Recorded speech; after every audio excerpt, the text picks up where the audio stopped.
So, I'm about to turn 30 here soon. No, it doesn't count.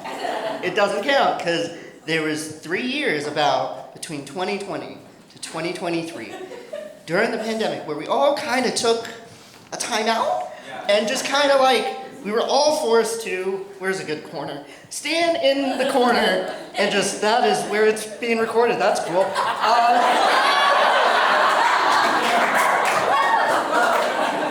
Just stare at the wall. Let's try the wall.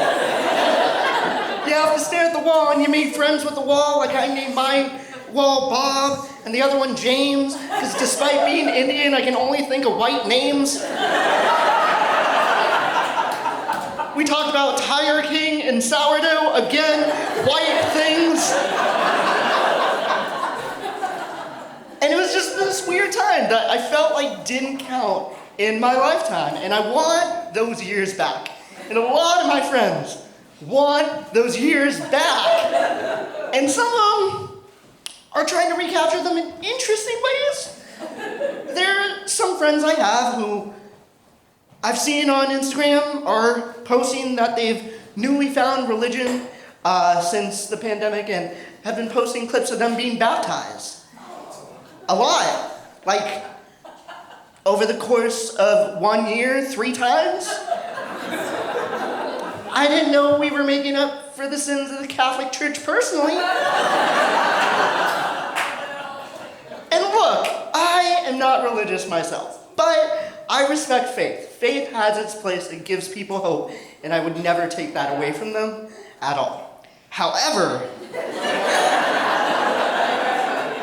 3 times in a year is just way too much. Like, way too much. And like, you were right. These people are not religious either. Like, I know them.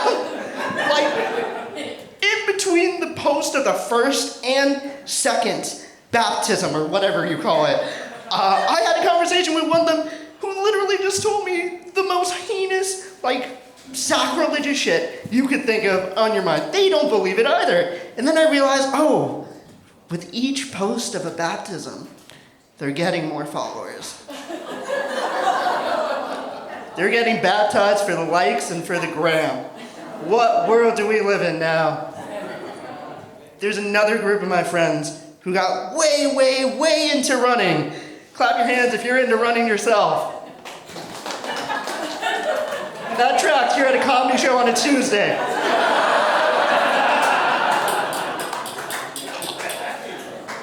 I am with you though. Like, I do not like running, do not pull me into it. But one of my friends is, again, taking it a little too far. He signed up for what is known as the Taco Bell 50K. Okay. Essentially how this marathon, it's a marathon, 26 miles, essentially, works is it takes place in Denver, because of course it does.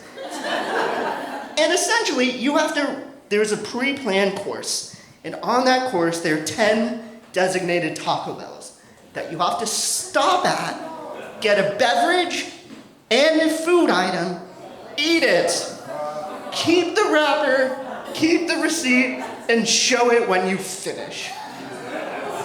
The prize for doing this to your body? A framed hot sauce packet. My friend asked me to sponsor him. To which I said, look, I'm be honest with you, that sounds like a truly shitty experience. But we lost out on a lot during the pandemic. At least for me, I really loved traveling. I really loved flying.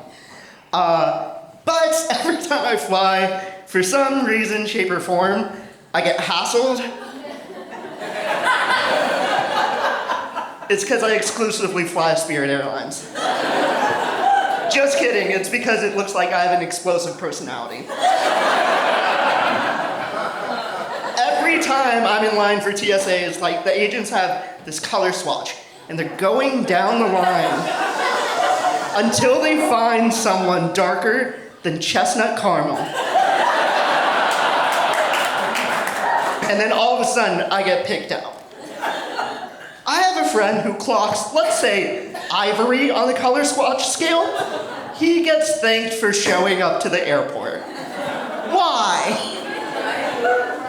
I have loved traveling ever since I was a kid. I traveled a lot with my mom to India growing up. My mom is a doctor. I am not.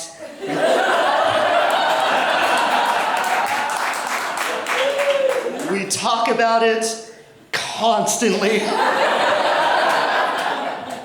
But because my mom is a doctor, just like every mother, you want your child to shut the fuck up on a plane.